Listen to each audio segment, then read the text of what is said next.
영식 씨는 4년 전 동탄 신도시에 15억짜리 아파트를 샀습니다. 대출 10억, 자기 돈 5억으로요. 그때는 동탄은 무조건 뜬다는 분위기였습니다. 하지만 지금은 어떨까요? 그 아파트 값은 12억으로 뚝 떨어졌습니다.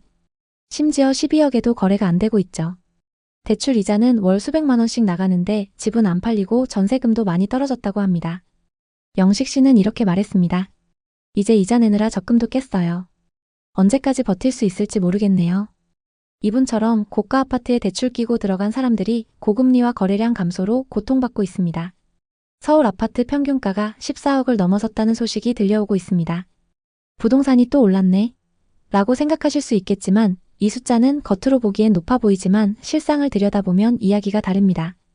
지금 부동산 시장은 겉으로는 좋아 보이지만 속으로는 분위기가 좋지 않은 곳들이 많습니다. 특히 고가 아파트나 상업용 부동산, 소위 꼬마 빌딩 같은 투자처에서 주인들이 줄줄이 한계 상황에 몰리고 있습니다. 6월 27일 대출 규제가 시행된 이후로 서울 아파트 거래량이 70% 이상 급감했다는 통계가 나왔습니다. 직방이나 한국부동산원 자료를 살펴보면 강남권 고가 아파트 거래가 특히 뚝 떨어졌고 평균 가격 상승은 똘똘한 한 채 중심으로만 일어나는 현상이라고 합니다. 이는 시장 전체가 멈춰선 상태에서 소수의 고가 거래만으로 평균을 끌어올린 것입니다. 매물이 쌓이고 매수자도 없어서 집주인들만 이자 부담에 짓눌리고 있습니다. 예를 들어 강남구의 경우 지난 6개월 동안 거래량이 65% 감소했고 일부 동에서는 아예 거래가 제로인 곳도 있다고 합니다. 실제로 현장에서 느끼는 체감은 훨씬 더 심각합니다. 강남에 사는 김정환 씨는 3년 전에 20억 중반 아파트를 샀습니다. 대출을 15억이나 끌어다 썼죠. 그때는 집값은 무조건 오른다는 믿음이 컸으니까요. 당시만 해도 강남권 아파트는 매달 몇천만 원씩 오르는 분위기였고 김정환 씨도 지금 사지 않으면 영영 기회를 놓친다고 생각했답니다. 하지만 지금은 어떨까요? 이자만 매달 500만 원 이상 나가는데 집값은 제자리 걸음입니다. 심지어 비슷한 조건의 매물은 매수자가 없어서 2년째 팔리지 않고 있다고 합니다. 김정환 씨는 이자 내고 버티기 너무 힘들다고 하소연했습니다. 이런 사례가 지금 부동산 시장에서 하나둘이 아닙니다. 정부가 대출 규제를 강화하면서 6억 이상 대출을 받을 수 없어졌고 금리도 높은 상황이라 이자 부담이 커졌습니다. 예전에는 은행에서 집을 담보로 돈을 쉽게 빌릴 수 있었지만 지금은 절대 금액 자체가 제한되다 보니 모자라는 부분을 자기 자산으로 메워야 합니다. 그런데 그런 돈이 없는 사람들이 많아서 시장이 꽁꽁 얼어붙은 것입니다. 거래량이 줄면 자연스럽게 가격이 더 불안정해집니다. 올해 상반기만 살펴봐도 서울 주택 매매 가격 지수가 소폭 상승했지만 이는 고가 아파트 거래에 치우친 결과입니다. 실제로 전체 시장은 소강 상태이고 대출 조이기로 인해 젊은 세대나 서민층 수요가 꺾인 상황입니다. 특히 20대와 30대 수요가 급감하면서 시장의 활력이 떨어지고 있습니다. 또 다른 사례를 한번 살펴보겠습니다. 이민수 씨의 이야기입니다. 이분도 부동산 투자로 큰 코 다친 케이스입니다. 5년 전, 그러니까 2020년쯤이었을까요? 그때 부동산 시장이 한창 뜨거울 때였습니다. 민수 씨도 뒤처질 수 없다는 생각에 덜컥 투자에 뛰어들었습니다. 대상은 강북에 있는 꼬마 빌딩이었어요. 18억짜리 꼬마 빌딩 대출 13억을 끼고 샀습니다. 현금 5억 가지고 18억짜리 꼬마 빌딩을 사는 게 가능했죠. 월세 수익이 나쁘지 않을 거라는 계산이었고 빌딩 값도 오를 거라는 장밋빛 꿈을 꿨습니다. 처음에는 임차인들이 꽉 차 있어서 괜찮았습니다. 매달 월세가 들어오고 이자도 겨우 맞추면서 버텼죠. 그런데 코로나가 터지면서 임차인들이 하나둘 빠져나가기 시작했습니다. 공실률이 30%까지 치솟았고 월세 수익은 기대 이하로 떨어졌습니다. 대출 이자는 매달 540만 원씩 꼬박꼬박 나가는데 수익으로는 그걸 감당하기 버거웠습니다. 민수 씨는 조금만 버티면 되겠지 라고 생각하며 2년을 버텼지만 결국 빌딩을 23억에 내놓았습니다. 그런데 이게 또 안 팔리는 겁니다. 1년 넘게 매물로 내놨는데 매수 문의조차 거의 없었습니다. 지금까지도 매물이 팔리지 않고 있는데요.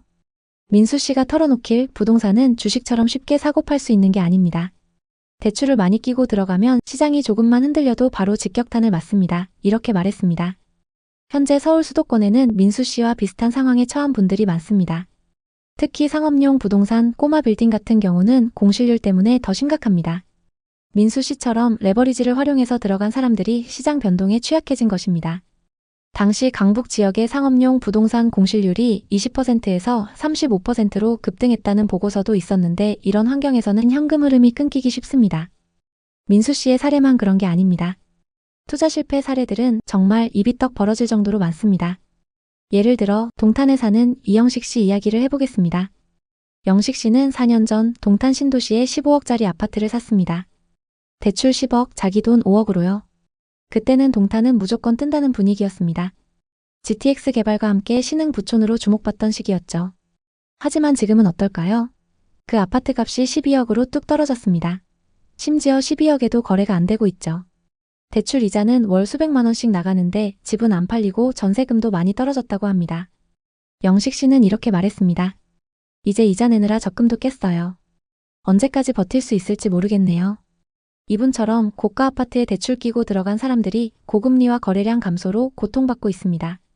올해 6월 대출 규제 이후 강남구의 중위 거래 가격이 떨어질 조짐이 보인다고 합니다. 실제로 송파구의 경우 작년 대비 아파트 거래가 60% 이상 줄어들었고 일부 단지는 매물이 쌓여도 매수자가 없는 상황입니다. 또 다른 사례로는 상업용 부동산입니다. 양재역 역세권의 꼬마 빌딩을 산 최연아 씨. 25억에 샀는데 대출이 19억이었어요. 원래는 임차인들이 꽉 차 있어서 월세 수익이 괜찮았지만 코로나 이후로 임차인들이 줄줄이 나가면서 공실률이 50%까지 치솟았습니다. 월세 수익은 반토막인데 이자는 그대로 나가니까 매달 적자만 쌓이고 있습니다. 최연아 씨는 결국 빌딩을 27억에 내놨지만 2년째 매수자가 없습니다. 차라리 손해보고라도 팔까라며 후회하고 있습니다. 이분은 수입이 높은 의사인데도 현금 흐름이 막히면서 버티기 힘들어졌습니다. 비슷하게 김소정 씨는 수원에 20억짜리 상가 건물을 샀습니다. 대출 15억을 끌어다 썼는데 공실률이 30%가 넘어가면서 월세가 이자를 못 따라가고 있습니다. 김소정 씨는 이렇게 말했습니다. 임차인 구하기가 하늘의 별따기네요. 자영업자들이 다 힘들어하니 건물이 그냥 빈 껍데기예요 라고 하소연했습니다. 이런 사례들을 보면 공통점이 있습니다. 다들 부동산은 무조건 오른다는 믿음으로 대출을 많이 끌어다 썼고 시장이 변하면서 그 부담을 감당하지 못하고 있는 것입니다. 특히 상업용 부동산은 공실률 때문에 더 치명적입니다. 아파트는 그래도 주거용이라 임차인을 구할 가능성이 있지만 상업용은 임차인 구하기가 정말 어렵습니다. 앞으로는 이런 실패 스토리가 더 늘어날 수밖에 없습니다. 특히 입지가 조금 떨어지는 상업용 부동산의 경우 공실률이 60%를 넘는 곳도 많아서 투자자들의 부담이 커지고 있습니다. 지금 왜 이렇게 줄줄이 무너지고 있는 걸까요? 여러 이유가 얽혀 있지만 가장 큰 건 대출 규제와 고금리 기조입니다. 정부가 6억 이상 대출을 제한하면서 고가 아파트나 빌딩을 사려는 수요가 확 줄었습니다. 예전에는 20억짜리 집 사면서 15억 대출 받는 게 가능했지만 지금은 그게 안 되니까요.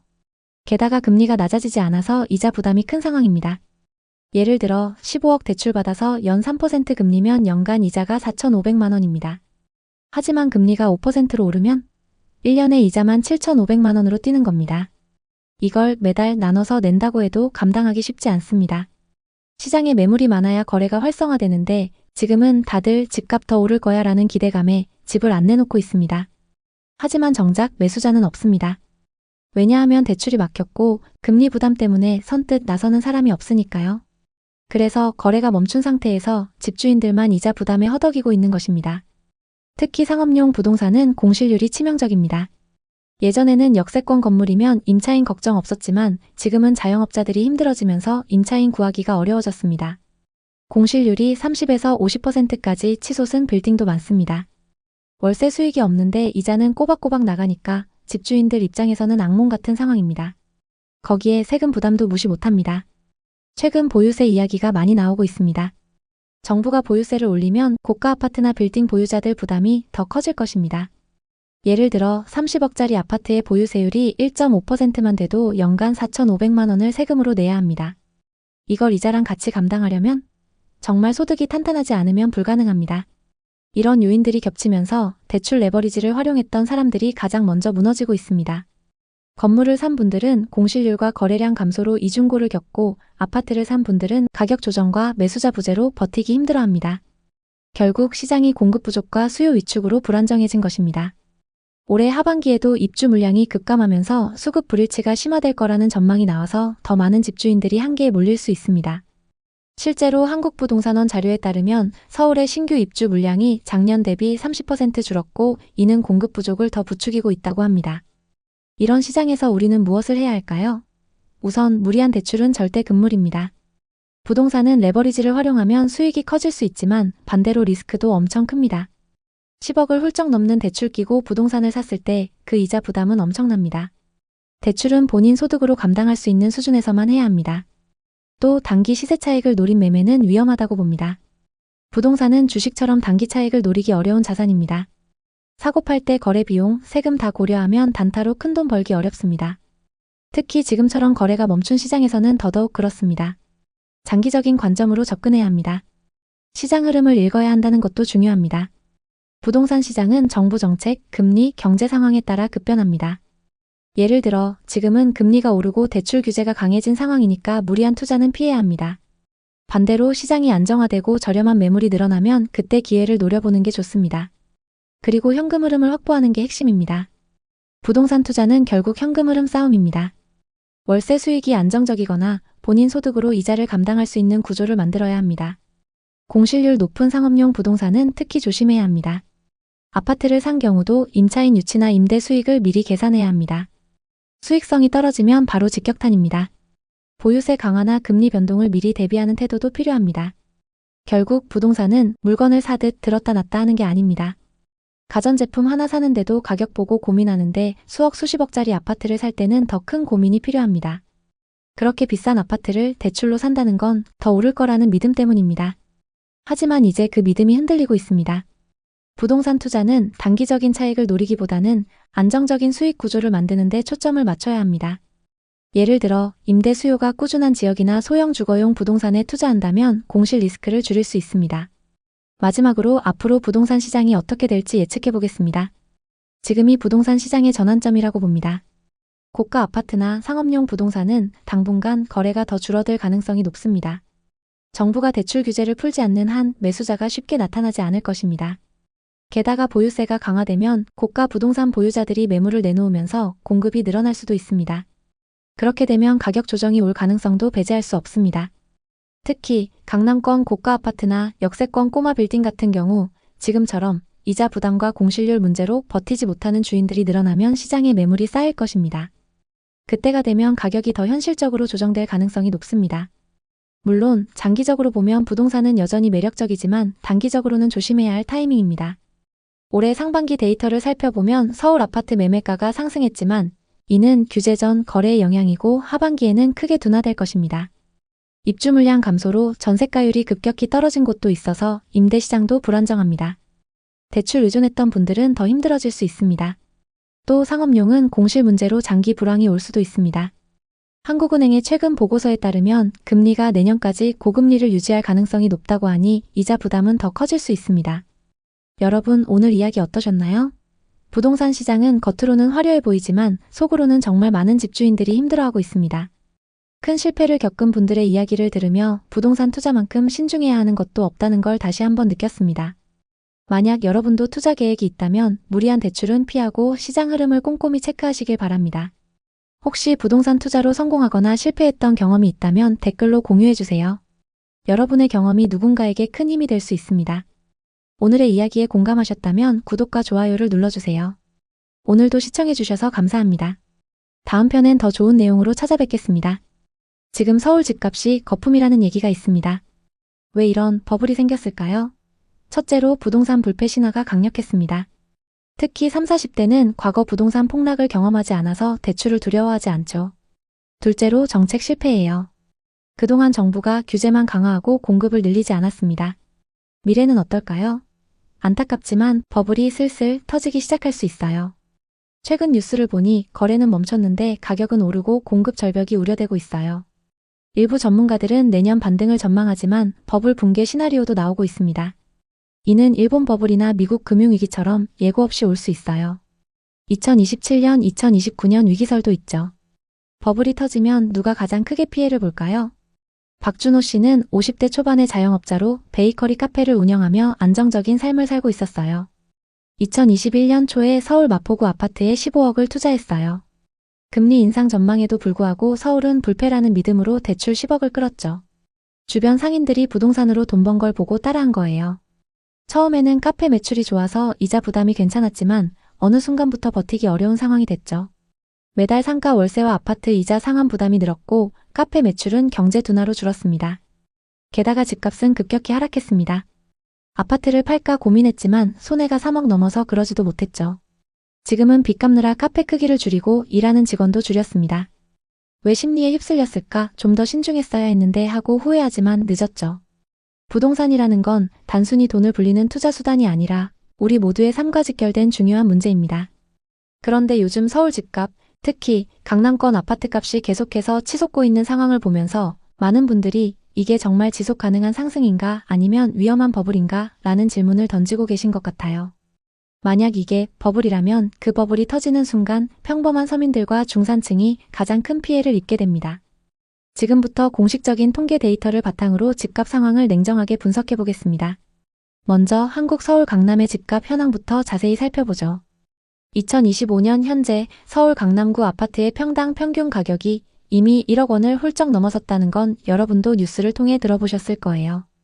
예를 들어 압구정 현대아파트나 반포 레미안 같은 고급 단지들은 평당 2억을 돌파한 사례가 속출하고 있습니다.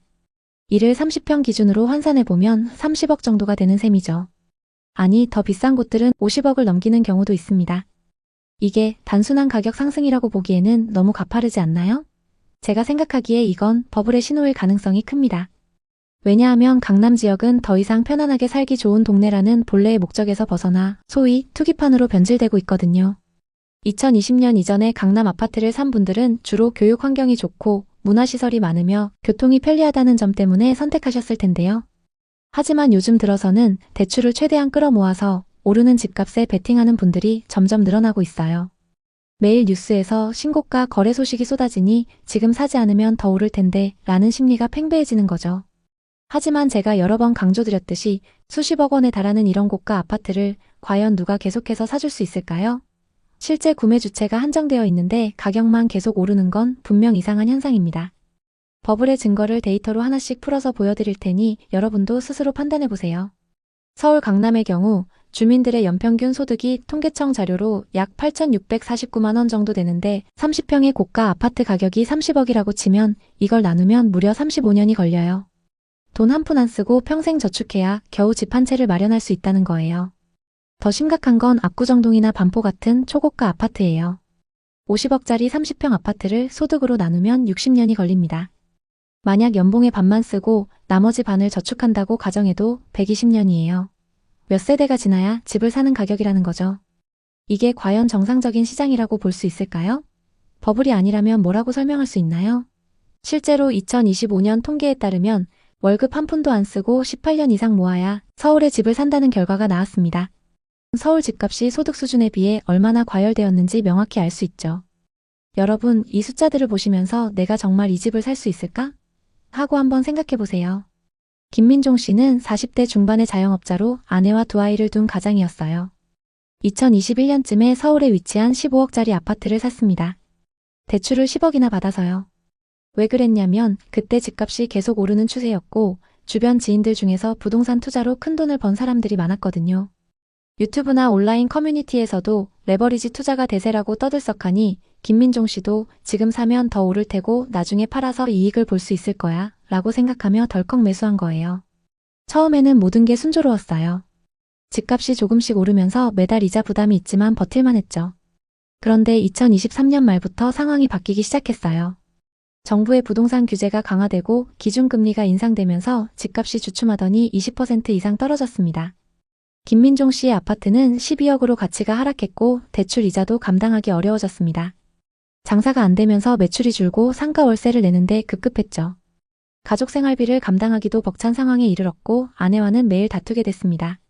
그때 왜 대출까지 받아서 무리했을까? 가족을 생각했어야 했는데 하고 매일 후회하지만 이미 모든 게 늦어버렸죠. 이 사례처럼 심리에 휩쓸려 무리한 투자를 하면 개인의 삶뿐만 아니라 가족 전체가 무너질 수 있어요. 계속해서 소득 수준과 집값을 더 깊이 비교해보죠. 서울 강남 주민들의 연평균 소득이 8,649만 원이라는 건 통계청의 지역 근로소득 지표에서 나온 거예요. 그런데 이 소득으로 30억짜리 집을 사는 게 현실적으로 가능할까요? 게다가 2025년 데이터로 보면 서울 아파트 거래량은 점점 줄어들고 있는데 가격은 여전히 고공행진을 하고 있어요. 이게 진짜 수요에 의한 건지 아니면 투기성 심리에 의한 착시 현상인지 의심스러운 부분이 많죠. 한국부동산원 통계에 따르면 2025년 7월 전국 주택가격 동향 조사에서 서울 아파트 가격 변동률은 여전히 양호하지만 거래량은 감소세를 보이고 있습니다. 특히 대출 규제가 강화된 6.27 대책 발표 후 서울 아파트 거래량이 64.6%나 떨어졌고 가격 상승폭도 둔화됐어요. 금리 인상과 규제로 인해 고가 아파트 거래가 절반 이하로 줄어든 상황인데 이게 버블의 전조가 아닌가 싶습니다. 거래가 줄면 가격이 안정되어야 정상인데 오히려 가격만 오르는 건 수요가 아닌 심리에 의존하고 있다는 증거예요. 이수진 씨는 30대 후반의 프리랜서 유튜버로 싱글 라이프를 즐기며 고소득을 올리고 있었어요. 2020년 서울 송파구에 16억짜리 아파트를 샀어요. 전세 임차인을 끼고 갭투자로 마련했죠. 계획은 이랬어요. 전세 시세가 오르면 전세금을 올려서 갭을 유지하고 나중에 팔아서 수익을 내자라고요. 주변 투자자들이 비슷한 투자로 돈을 번 걸 보고 자신도 따라한 거예요. 처음 1년은 아주 좋았어요. 전세 시세도 오르고 집값도 급격히 상승했으니까요. 하지만 2023년부터 시장이 흔들리기 시작했어요. 아파트 가격이 급락했고 주변에 신축 단지가 들어오면서 전세 시세도 떨어졌죠. 설상가상으로 임차인이 이사를 가겠다고 연락이 왔습니다. 이수진 씨는 새로운 임차인을 구해야 했죠. 2억을 갑자기 마련해야 하는 상황이었고 아무리 소득이 높아도 신용대출 없이는 불가능했습니다. 게다가 시세가 20%나 떨어져 아파트 가치도 추락했습니다. 갭투자는 리스크가 없다는 말을 믿고 덜컥 사버린 게 너무 후회됐죠. 왜 안정적으로 가지 않고 무리한 갭투자를 했을까? 더 안전한 투자 방식을 공부했어야 했는데 하고 후회하지만 이미 잃어버린 돈과 시간은 돌이킬 수 없죠. 이처럼 갭투자나 레버리지 투자 같은 고위험 전략이 실패하면 평생 후유증이 남아요. 버블의 더 확실한 증거로 서울의 부자 수를 비교해보죠. 여기서 부자는 부동산 자산을 빼고 현금성 자산으로 100만 달러, 우리 돈으로 약 13억 8천만 원 이상 보유한 사람들을 말해요. 2025년 기준으로 서울에 이런 사람들이 8만 2천 명 정도 된다고 해요. 한국 전체 100만 장자가 130만 명으로 세계 10위지만 이 숫자가 비싼 집값을 지탱할 만큼 충분할까요? 이 부자 숫자로 보면 서울 집값이 이 정도로 비쌀 이유가 없어요. 파레토 법칙, 즉 상위 20%가 80%의 부를 소유한다는 원리를 적용해 산출한 데이터인데 복잡하지만 결론은 명확하죠. 서울 집값은 거품입니다. 왜 이런 버블이 생겼을까요? 첫째로 부동산 불패 신화가 여전히 강력해요. 특히 30, 40대는 과거 부동산 폭락을 경험하지 않아서 대출을 두려워하지 않습니다. 둘째로 정책 실패예요. 정부가 규제만 강화하고 공급을 늘리지 않아서요. 2025년에도 토지거래 허가제 확대와 대출 총량 관리로 거래가 얼어붙었어요. 미래는 어떨까요? 안타깝지만 집값은 이렇게 될 가능성이 큽니다. 버블이 슬슬 터지기 시작할 수 있어요. 그나마 주거용 부동산 중에서도 아파트 가격은 버텨주고 있습니다. 하지만 상업용 부동산은 이미 하락 중이고 비아파트 부동산 전반적으로 분위기가 좋지 않습니다. 버블이 언제 터질지 모르죠. 최근 뉴스를 보니 거래는 멈췄는데 가격은 오르고 공급 절벽이 우려되고 있어요. 전문가들은 내년 상반기 반등을 전망하지만 버블 붕괴 시나리오도 나오고 있습니다. 이는 일본 버블이나 미국 금융위기처럼 예고 없이 올 수 있어요. 2027년, 2029년 위기설도 있죠.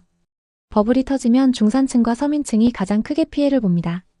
박준호 씨는 50대 초반의 자영업자로 베이커리 카페를 운영하며 안정적인 삶을 살고 있었어요. 2021년 초에 서울 마포구 아파트에 15억을 투자했어요. 금리 인상 전망에도 불구하고 서울은 불패야 라는 믿음으로 대출 10억을 끌었죠. 주변 상인들이 부동산으로 돈 번 걸 보고 따라한 거예요. 처음에는 카페 매출이 좋아서 이자 부담이 괜찮았지만 어느 순간부터 버티기 어려운 상황이 됐죠. 매달 상가 월세와 아파트 이자 상환 부담이 늘었고 카페 매출은 경제 둔화로 줄었습니다. 게다가 집값은 급격히 하락했습니다. 아파트를 팔까 고민했지만 손해가 3억이 넘어서 그러지도 못했죠. 지금은 빚 갚느라 카페 크기를 줄이고 일하는 직원도 줄였습니다. 왜 심리에 휩쓸렸을까? 좀 더 신중했어야 했는데 하고 후회하지만 늦었죠. 계속해서 더 자세히 분석해 보겠습니다. 2025년 서울 아파트 평균 매매가 현황을 보면 평균 13억 4천만 원, 그중 강남구는 26억 3천만 원으로 고공행진 중이에요. 하지만 거래량은 급감했죠. 금융당국의 대출 규제 영향이에요. 정부의 6.27 대책으로 대출 총량 관리 도입, 고강도 규제로 서울 거래가 60% 이상 급감했어요. 가격은 오르지만 착시 현상일 수 있어요. 또 다른 사례 최은미 씨예요. 40대 주부로 남편과 함께 2021년 강북 아파트에 12억을 투자했어요. 저점 매수라고 생각하고 갭으로 투자했죠. 그런데 전세와 매매 시세가 동반 하락하면서 역전세를 맞았어요. 전세 갱신 시점에 1억 5천만 원을 돌려주기 위해 고금리 신용대출까지 받았죠. 더 슬픈 건 집값은 10억으로 하락했어요. 어떻게든 버티고 있지만 버블을 무시하고 샀다고 후회하고 있습니다. 많은 전문가들은 2025년 하반기 서울 수도권 부동산 시장을 관망과 약세로 예상하고 있습니다. 내년 반등을 기대하고 있지만 버블 붕괴 시나리오도 나오고 있죠. 게다가 정부가 앞으로 규제를 더욱 강화한다고 합니다. 여기서 중요한 건 위기가 올 때 대비하는 것입니다. 지금까지 경제가 좋다고 말했던 적은 없는 것 같습니다. 하지만 지금도 누군가는 돈을 벌고 있죠. 언제 터질지 모르는 위기, 이 위기를 정확히 예측하지 못합니다. 하지만 미리 철저하게 준비를 한다면 앞서 살펴본 투자자들과 같은 실패는 면할 수 있습니다. 혹시 이와 비슷한 부동산 고민을 하고 계신가요? 여러분의 이야기가 있다면 자유롭게 공유해주세요. 당신의 경험이 누군가에게 큰 힘이 될 수 있습니다. 오늘의 이야기에 공감하셨다면 구독과 좋아요를 눌러주세요. 오늘도 시청해주셔서 감사합니다. 다음 편엔 더 좋은 내용으로 찾아뵙겠습니다. 매매 가격이 15억이니까 잘 받으면 11억, 12억까지도 대출 가능합니다.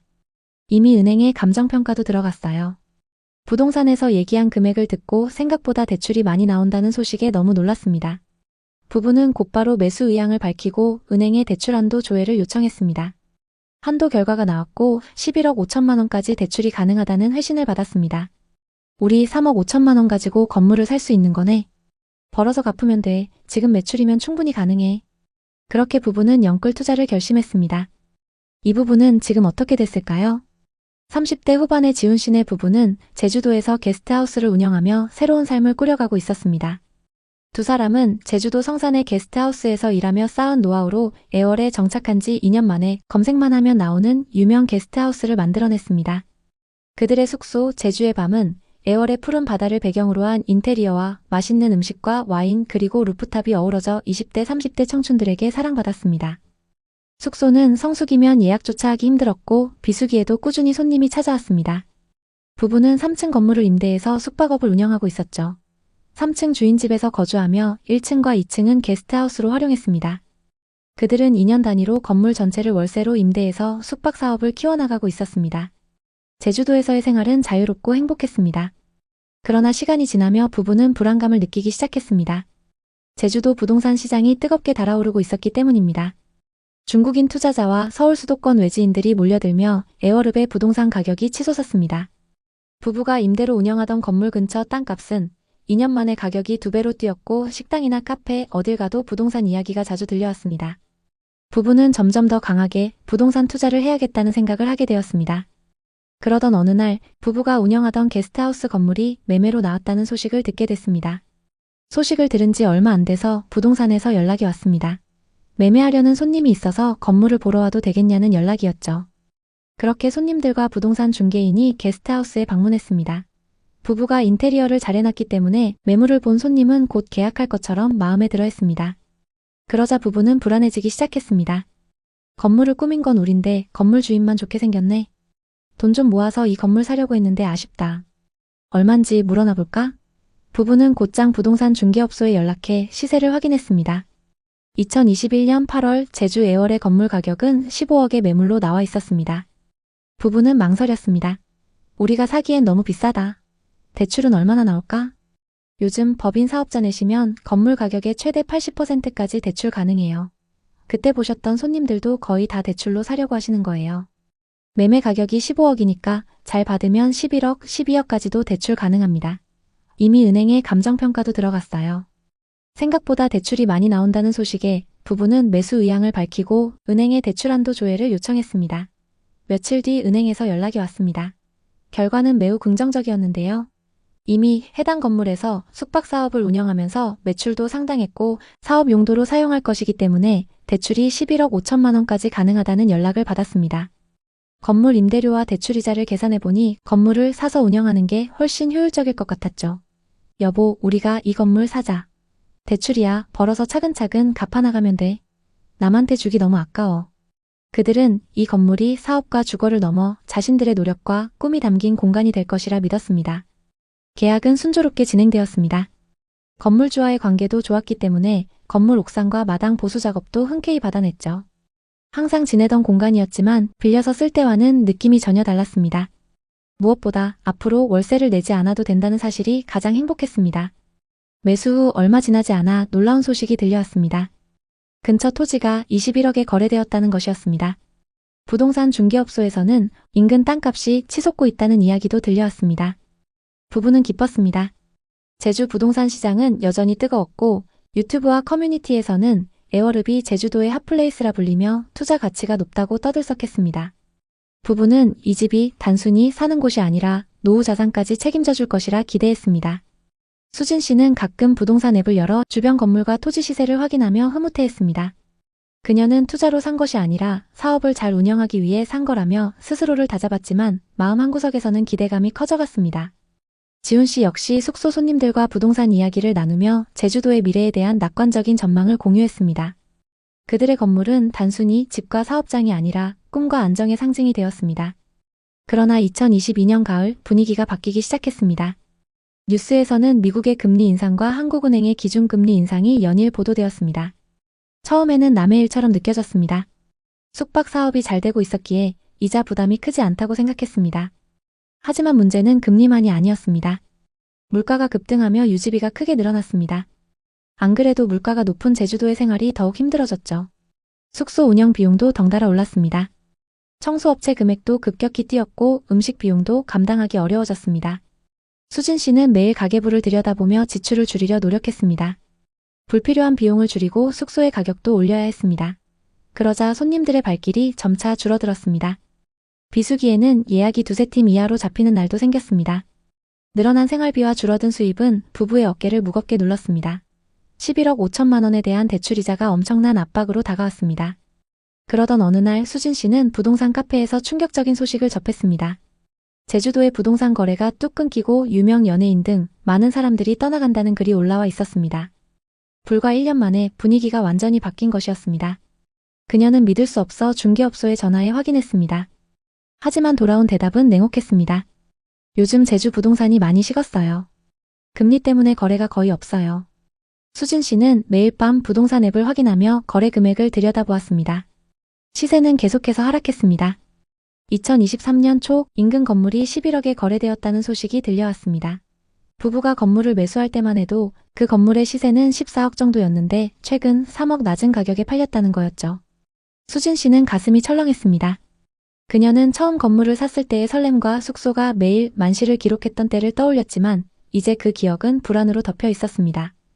2023년 여름 상황은 더 악화되었습니다. 주변의 숙박업소들이 줄줄이 매물로 나오고 있다는 소식이 들려왔습니다. 부부는 이제 더 이상 시세를 확인하지 않으려 했지만 불안은 멈추지 않았습니다. 숙소 운영은 여전히 어려웠고 대출 이자와 생활비는 부부의 통장을 점점 갉아먹었습니다. 수진 씨는 밤마다 잠을 이루지 못했습니다. 그녀는 손님들이 잠든 후 옥상에 앉아 바다를 바라보며 눈물을 흘렸습니다. 바다 뷰가 한때는 꿈의 상징이었지만 이제는 무거운 짐처럼 느껴졌습니다. 그녀는 혼자 중얼거렸습니다. 왜 이렇게 됐을까? 이 건물이 우리를 망치고 있어. 지훈 씨는 숙박 어플 예약 처리를 마치고 돌아와 아내의 눈물을 보고 가슴이 아팠습니다. 그는 조용히 그녀를 안아주었지만 위로의 말조차 떠오르지 않았습니다. 수진 씨는 손님들의 저녁 파티를 준비하다가도 이따금 우울감이 밀려왔습니다. 그녀는 남편 지훈 씨에게 털어놓았습니다. 이자 때문에 집중이 안 돼. 이게 다 무슨 소용이야? 지훈 씨는 야간에 숙소를 점검하며 혼자 한숨을 쉬었습니다. 대출 갚느라 평생 이렇게 살다 끝나는 건가?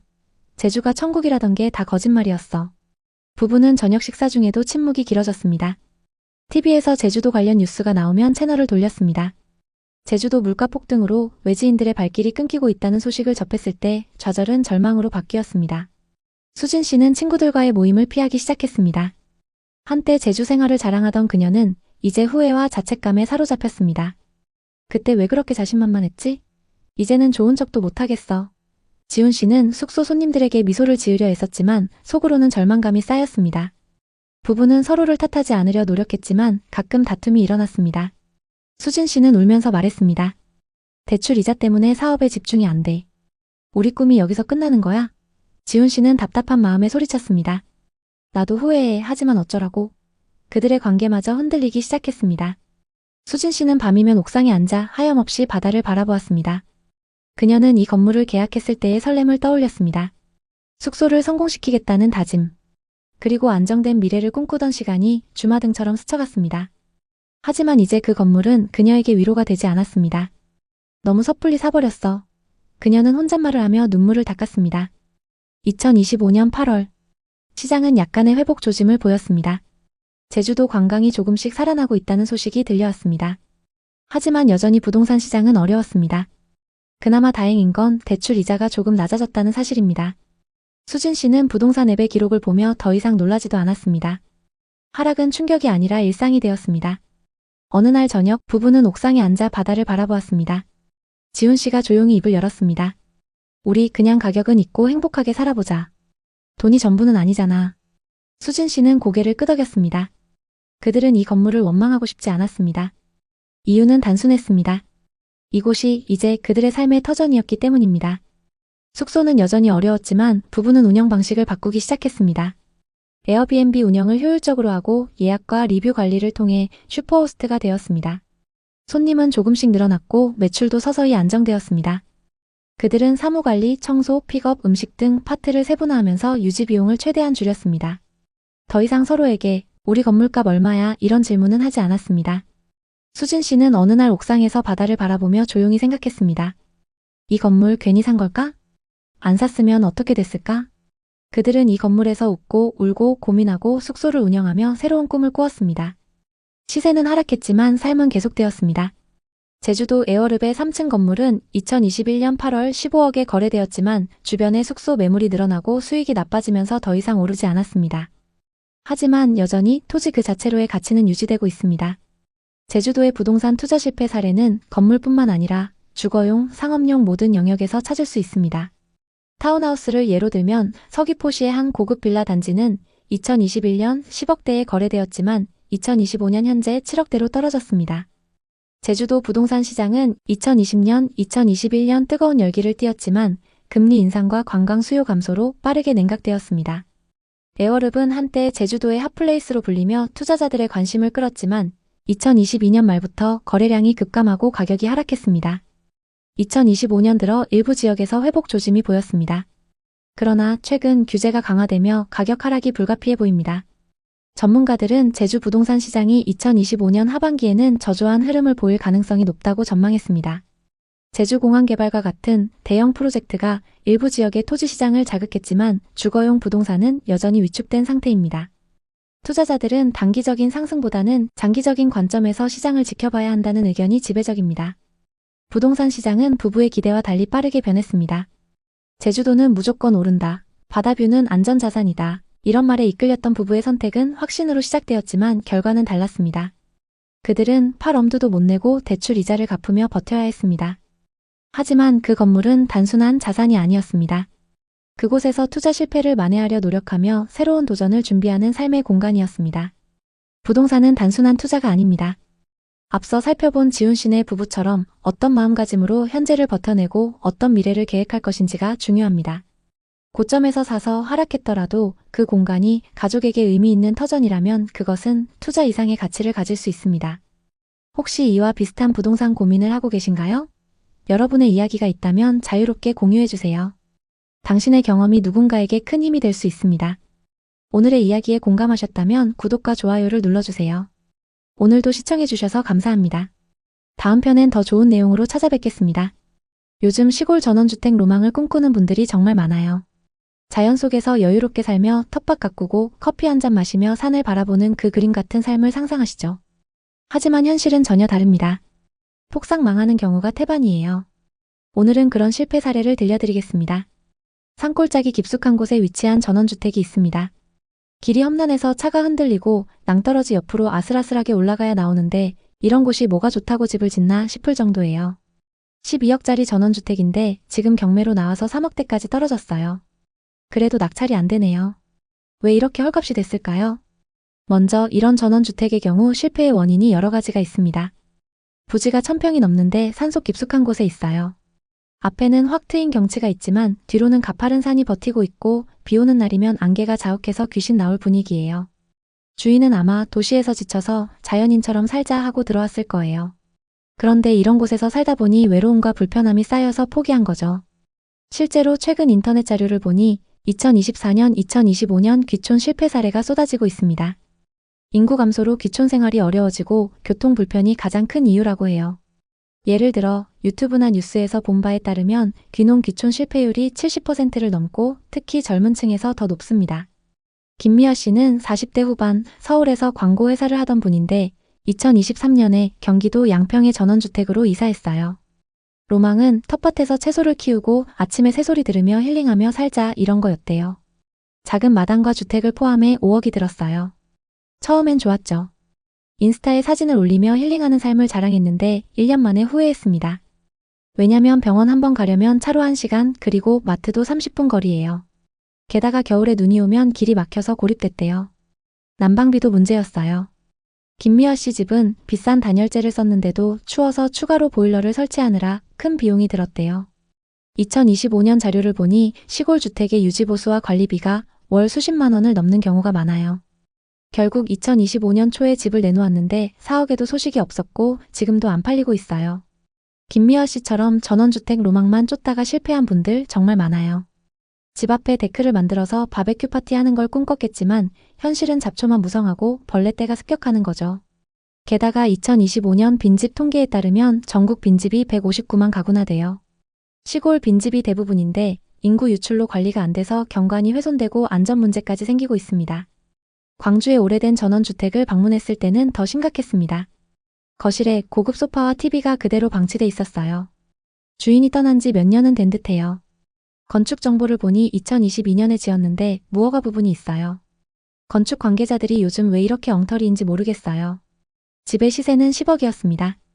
웃기죠? 실제 가치는 5억도 안 될 텐데. 거실 창밖으로 산맥이 펼쳐져 있지만 가까이 보니 무덤 하나가 코앞에 떡 버티고 있어요. 경치 좋다고 집 지었는데 무덤이 웬 말인가 싶죠. 최근 전원주택 시장 붕괴 이유 중 하나가 바로 이런 입지 문제예요. 산골이나 저수지 인근 땅값이 폭락하고 경매 물건이 쏟아지고 있죠. 예를 들어 경기도 화성 서해안 인근에서 2024년 경매로 나온 전원주택은 감정가 2억 8천만 원에서 49% 하락한 1억 4천만 원까지 떨어졌습니다. 이유는 저수지 근처라 습기가 많고 홍수 위험 때문인데요. 대부분의 전원주택이 비슷합니다. 주인은 아마 땅값을 평당 수십만 원 주고 샀을 거예요. 게다가 집을 새로 짓는다고 하면 수억이 들어가죠. 그런데 시골 오지라 먹고 살 방법이 없어요. 농사나 벌 키우기가 로망이지만 현실은 판매망이 없어서 적자예요. 제가 아는 분도 2021년에 표고버섯 농사를 시작했는데 중국산 경쟁으로 망했어요. 공무원 퇴직자처럼 연금이 계속 나오면 모르지만 보통 사람들은 꿈도 못 꿉니다. 게다가 2025년 단독주택 시장 전망을 보니 실물 경제 둔화로 수요가 줄고 인건비와 자재비 상승으로 더 어려워질 것으로 보입니다. 특히 전원주택 시장은 양극화가 더 심해져서 수도권 근교만 조금 나아지고 지방은 완전 침체예요. 2025년 자료를 보니 귀농 귀촌 실패율이 70%를 넘습니다. 이유는 일자리 부족과 고립감이에요. 박수영 씨 사례를 들어볼까요? 박수영 씨는 50대 초반 직장을 다니던 분인데 2022년에 강원도 횡성으로 귀촌했어요. 은퇴 후 시골에 카페를 열고 전원주택에서 힐링하자 이런 로망이었죠. 땅 사고 집 짓는데 6억 5천만 원 들였어요. 당시 주변에서 시골에 땅 사서 집 짓는 게 유행이라 박수영 씨도 기대가 컸습니다. 하지만 조금 지나니까 분위기가 확 달라졌죠. 무엇보다 마을 사람들 텃세가 심하대요. 관계가 좁은 시골 특성상 소문 한 번에 왕따 되기 쉽죠. 인터넷 후기를 보니 텃세 때문에 귀촌을 포기한 사례가 수두룩해요. 박수영 씨는 외지인 소리 들으며 스트레스 받았대요. 게다가 금리 인상으로 지출 비용이 증가했어요. 결국 집을 처분하기로 마음먹었고 저렴한 가격에 집을 내놨지만 아무도 살 사람이 없었죠. 부동산 커뮤니티를 살펴보면 비슷한 사례가 많습니다. 한 50대 부부는 대전에서 시골로 갔는데 생활 인프라가 없어서 고역 게다가 요즘 집값이 떨어져서 후회하신대요. 황금성도 문제예요. 시골집은 다시 팔기 어렵고 빈집이 많아서 연식이 조금만 돼도 찾는 사람이 거의 없어요. 게다가 요즘 지방 부동산 시장 자체가 위기입니다. 신축 아파트도 미분양이 넘쳐나고 구축 아파트 가격은 멈출 줄 모르고 하락하고 있어요. 전원주택은 더 심하죠. 많은 분들이 모르시는 시골살이의 단점도 있습니다. 마을 텃세와 발전기금을 강요하는 곳도 있고 풀과 벌레 관리의 어려움, 야생 동물 피해 등. 또 집과 산이 너무 가까우면 붕괴 위험도 있어요. 전원주택 투자 실패 사례는 제주도에서도 나타나고 있습니다. 오션뷰에 혹해서 샀지만 반가까지 떨어진 곳도 있습니다. 유지비 부담과 인구 유출, 무엇보다 수요 감소가 큰 문제죠. 서울 빼곤 부동산 양극화가 매우 심합니다. 지방은 미분양 적체와 경매 매물 증가 상황이 심각합니다. 전원주택 경매가 증가하는 이유는 인구 감소에 공사비는 치솟고 유지 비용이 점점 늘어나기 때문입니다. 정부가 빈집 리모델링을 지원한다고 하지만 재정적 한계가 있습니다. 최민지 씨는 40대 후반 디자이너였는데 2024년에 충청도 시골로 이사했어요. 전원주택에서 홈오피스를 꾸미고 그곳에서 아이를 키우는 게 로망이었죠. 땅 200평의 주택까지 총 5억을 투자했죠. 하지만 2025년 경제 불안으로 프리랜서 일감이 뚝 떨어졌어요. 그러다 보니 전원생활 자체가 어려워졌죠. 부업을 하려고 해도 일감을 구할 수가 없었어요. 게다가 인근 학교가 폐교되면서 아이 교육 문제로 이혼 위기까지 갔죠. 또 빚 3억을 갚지 못해 경매에 넘어갈 위기에 처했어요. 인터넷 자료들을 보니 전원생활은 생각보다 할 일이 너무 많아서 실패한 사례가 많습니다. 게다가 2025년 시골 빈집 재탄생 프로젝트처럼 무상임대나 유학마을 조성을 시도하지만 아직 부족한 현실이죠. 이제 더 구체적으로 지역별로 살펴볼게요. 특히 수도권 근교인 양평, 광주, 여주, 이천 같은 곳에서 전원주택 경매가 쏟아지고 있어요. 이 지역들은 서울에서 가까워서 투자자들이 몰려들었지만 잘못 투자했다가 실패한 사례가 넘쳐나요. 먼저 양평부터 보죠. 양평은 산과 강이 어우러진 지역으로 전원주택의 메카로 불렸지만 2024년, 2025년 경매 물건이 폭증했어요. 예를 들어 양평읍 시내리에 있는 125평 토지의 전원주택이 2025년 8월 경매에 나왔는데 감정가 4억 4천만 원에서 유찰되어 2억 초반까지 떨어졌어요. 건축비도 안 나오는 가격이죠. 또 다른 사례는 양평 양서면 증동리의 신축 전원주택. 2년 전 매매가 5억 9천만 원에 나왔지만 아직도 팔리지 않았고 최근 급매로 3억대까지 인하됐어요. 이유는 접근성 문제와 유지비 부담이에요. 한 투자자는 양평 용문면 화전리의 주택에 6억 7천만 원을 투자했는데 경매에 넘어가서 2억 6천만 원까지 하락. 고금리로 대출 이자를 못 갚아서 망했대요. 양평에서 이런 실패 사례는 흔해요. 로망으로 산 땅이 맹지라서 소송 걸리고 홍수 위험까지. 게다가 유지비가 계속 늘어나면서 경매로 넘어가는 물건이 급증하고 있죠. 특히 정치권 이슈까지 겹치면서 말도 많고 탈도 많죠. 2025년 이후 양평의 전원주택 시장은 침체가 지속될 전망이에요. 공급 감소지만 수요도 줄어들고 미분양 증가로 가격이 하락세예요. 광주 쪽도 마찬가지예요. 광주 태촌면이나 도청면에서 전원주택 투자 실패 사례가 많아요. 한 사례는 광주 도청면 방도리의 3억 3천만 원짜리 전원주택입니다. 넓은 텃밭이 있지만 교통불편과 유지불가로 포기했죠. 투자자 한 분은 2021년에 7억을 투자해 카페와 주택을 지었는데 4년간 적자가 누적되면서 도저히 유지할 수가 없었죠. 2025년 현재 경매로 4억에 나와 있습니다. 광주 지역은 서울에서 가까운 거리지만 막상 출퇴근 시간에 다니려고 하면 차로 1시간 반 이상 걸리는 경우도 있습니다. 여주도 비슷해요. 여주 흥천면 상대리의 2억대 주택은 초저렴하지만 아무도 관심 갖지 않고 있습니다. 매물이 나온 지 1년이 넘었는데 매수자가 나타나지 않고 있죠. 한 귀촌자는 여주 세종대왕면에 5억을 투자해 타운하우스를 매수했는데 2025년 현재 가격을 인하해서 4억에 내놔도 안 팔립니다. 이천은 더 심각합니다. 이천 중리동이나 마장면에는 미분양 타운하우스가 쌓여 있습니다. 2025년 신축급 전원주택이 2억대로 하락했는데요. 투자자가 4억에 영끌로 산 게 경매로 넘어간 사례입니다. 이유는 고금리 장기화로 대출 상환 부담이 증가해서입니다. 2025년 이 지역들의 전망은 어둡습니다. 한국건설산업연구원 자료를 보니 수도권 주택 매매 가격은 1% 상승 중이지만 지방 시골은 하락세입니다. 경매 증가 원인은 실물 경제 둔화, 인구 감소, 수요 감소가 그 원인이에요. 특히 전원주택은 빈집 150만 호 시대의 수요 감소와 유지비 폭등으로 더 망할 수 있습니다. 이런 사례들을 보니 시골 전원주택 투자 실패는 공통 패턴이 있습니다. 로망으로 시작해 유지가 어려워지고 결국 빚에 시달리다가 경매로 끝나는 거죠. 앞으로 2025년 전원주택 시장은 어려움이 지속될 거예요. 공급량은 점점 감소 중이지만 수요가 그 이상으로 줄고 더욱이 지방은 회복 기대감 자체가 없습니다. 양평, 광주, 여주, 이천처럼 수도권 근교조차 경매 증가로 어려움을 겪고 있습니다. 전원주택에 투자를 하시려면 대출 대신 보유자금으로 투자하거나 연금 및 기타 자산으로 현금 흐름이 좋아야 버틸 수 있습니다. 로망만 쫓지 마세요. 한두 달 지나면 경치도 지겨워져요. 외로움에 못 이겨 도시로 돌아오는 분들이 가득해요. 그럼에도 전원 생활을 하고 싶으시다면 매매 전에 전세나 월세로 1년 정도 살아보시는 걸 추천드려요. 앞으로의 한국 전원주택 시장은 금리, 규제, 수요 부족 등 여러 가지 불확실성이 큽니다. 여러분의 소중한 자금을 지키려면 신중하게 투자하세요. 앞으로도 영상을 통해 부동산 투자 실패 안 하는 방법을 계속 공유드리겠습니다. 오늘 이야기 어떠셨나요? 혹시 이와 비슷한 부동산 고민이나 경험이 있으신가요? 여러분의 이야기가 있다면 자유롭게 공유해주세요. 당신의 경험이 누군가에게 큰 힘이 될 수 있습니다. 오늘의 이야기에 공감하셨다면 구독과 좋아요를 눌러주세요. 오늘도 시청해주셔서 감사합니다. 다음 편엔 더 좋은 내용으로 찾아뵙겠습니다.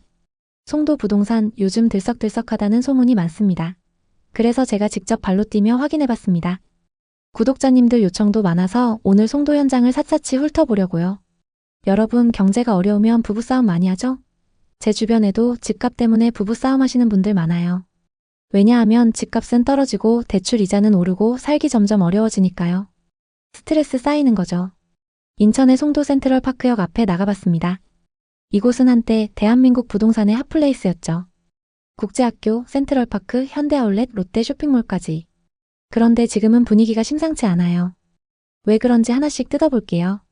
먼저 송도 대장 아파트부터 얘기해볼까요? 센트럴파크 주변이 송도에서 제일 잘 나가는 단지들로 꼽히죠. 입지가 워낙 좋아요. 인천대 입구역, 센트럴파크역 근처에 생활 편의시설도 많고요. 이 주변 30평대 아파트가 2021년엔 13억까지 찍었어요. 근데 2023년엔 9억 아래로 뚝 떨어졌다가 지금은 9억 후반 정도에 거래되고 있어요. 매매가가 반등한 것처럼 보이지만 실상은 하락세가 계속되고 있죠. 거래량은 2025년 6월 이후 거의 없고 여전히 침체기라는 게 업계 얘기예요. 이동욱 씨는 40대 중반 회사원이에요. 제 지인인데 2021년에 송도 상권이 뜰 거라는 기대감에 센트럴파크 근처에 상가를 분양받았어요. 그때 송도가 신도시로 떠오르면서 상가 투자 붐이 일었죠. 이동욱 씨는 은행 대출 5억, 자기 돈 3억 해서 총 8억 들여 1층 상가를 샀어요. 위치가 센트럴파크 2번 출구 바로 앞이라 여기서 카페나 편의점 하면 대박 날 거야 라고 생각했대요. 초기에는 임대 문의도 좀 왔어요. 그런데 2022년부터 경제가 어려워지면서 상권이 죽었어요. 임대료를 20% 깎아도 임차인이 안 들어왔어요. 공실이 벌써 3년째예요. 매달 관리비 수십만 원, 대출 이자까지 합치면 월 230만 원씩 빠져나가요.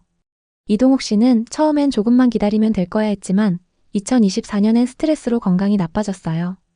회사에서 실수도 잦아지면서 승진도 놓쳤고요. 부인과는 매일 싸움이에요. 상가 왜 샀어? 망할 셈이야? 하면서요. 결국 이혼 얘기까지 나왔지만 겨우 화해했어요. 지금은 상가를 6억 5천에 내놨는데 이 가격에도 안 팔려요. 이자랑 다 합치면 손실이 2억으로 빚만 쌓였죠. 기가 차서 웃음만 나온다고 하더라고요. 송도의 상업용 부동산 임대료가 2023년 대비 15% 이상 하락했고 공실률은 30% 수준이에요. 이동욱 씨처럼 상가 투자로 망한 분들 주변에 많습니다. 센트럴파크 주변을 살펴보면 송도의 핵심 상권인데 초입부터 비어있는 상가가 눈에 띕니다. 2025년 기준 공실률 30%는 기본이고 3, 4년째 비어있는 곳도 많아요. 상가 주인들 관리비랑 이자만 매달 내고 있겠죠? 심각해요, 진짜. 분양가도 만만치 않았는데 수익률이 안 맞습니다. 여긴 거주하기엔 너무 좋아요. 큰 공원도 있고 새 아파트도 많고. 하지만 상권으론 썩 좋지 않습니다. 날씨 좋은 날은 사람이 많지만 겨울 되면 휑해요. 분양할 때 완판됐던 상가가 지금은 텅텅 비었어요. 5년째 비어있는 곳도 있다니까요. 5년. 웃음만 나오죠. 이제 송도 상권을 자세히 한번 살펴볼까요? 송도에는 여러 개의 상권이 있습니다. 하지만 대부분 빈 상가로 남아있죠. 분양가가 높아서 수익률이 안 맞아요. 송도 상가는 2010년대 후반 신도시의 미래로 불리면서 분양가가 엄청 높았어요. 그럼에도 완판됐죠.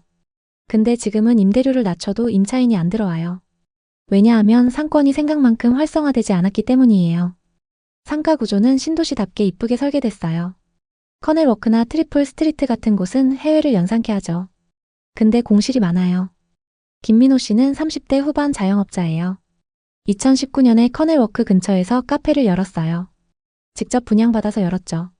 상가는 분양가 7억이었고 인테리어에 1억을 더 썼습니다. 송도는 젊은 층이 많고 신도시라 카페가 뜰 거라고 봤어요. 초반엔 장사가 잘 됐어요.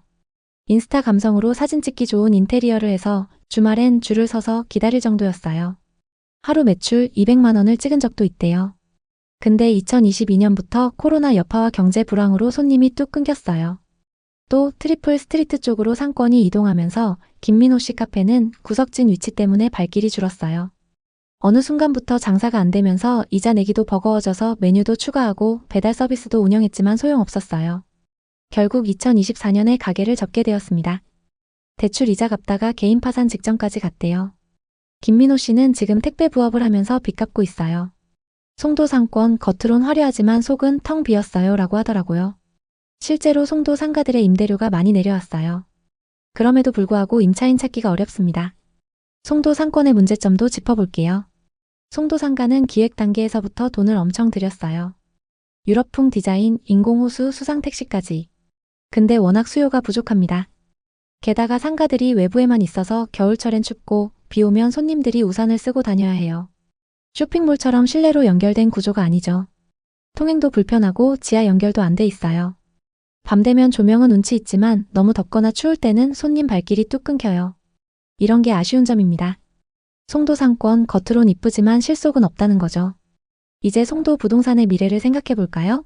센트럴 파크 라인 쪽을 보면 업무단지도 있고 빌딩도 멋있게 서 있어요. 공원에서는 사람들이 러닝하고 자전거를 타는 모습, 피크닉을 즐기는 모습 보니까 분위기는 좋아요. 근데 반대로 부동산 시장은 찬바람이 불고 있습니다. 그나마 아파트 가격은 전세가 있어서 받쳐주고 있습니다. 하지만 이것도 1에서 409 메인 쪽 얘기지 609나 809 쪽은 분위기가 너무 안 좋습니다. 얼마 전엔 신축 분양 아파트가 마피 1억에도 안 나가면서 화제가 됐었죠. 돈이 떨어지면 행복이 뒷문으로 나간다고 하죠. 송도 국제학교 쪽은 부자들도 많은 동네라고 하지만 그 사람들도 집값 하락으로 싸움이 많대요. 집값 떨어졌는데 국제학교 학비 어떻게 내? 이렇게 싸우는 거죠. 박태영 씨는 50대 초반 퇴직금으로 송도 아파트에 투자했어요. 2020년 센트럴파크 인근 아파트 30평대를 12억에 샀죠. 송도는 개발 호재로 뜨면서 집값 오를 거야 라고 믿었대요. 전세 끼고 투자했는데 초기에 전세가 쭉쭉 올라 기뻤어요. 재계약할 때 올려받을 생각을 하면서요. 그런데 2023년부터 금리 인상과 공급 과잉으로 집값이 뚝 떨어졌어요. 전세도 같이 내려갔고 매매가는 8억 중반까지 하락했어요. 임차인이 전세 시세를 내려달라고 했고 급하게 고금리 대출을 받아 돌려줬죠.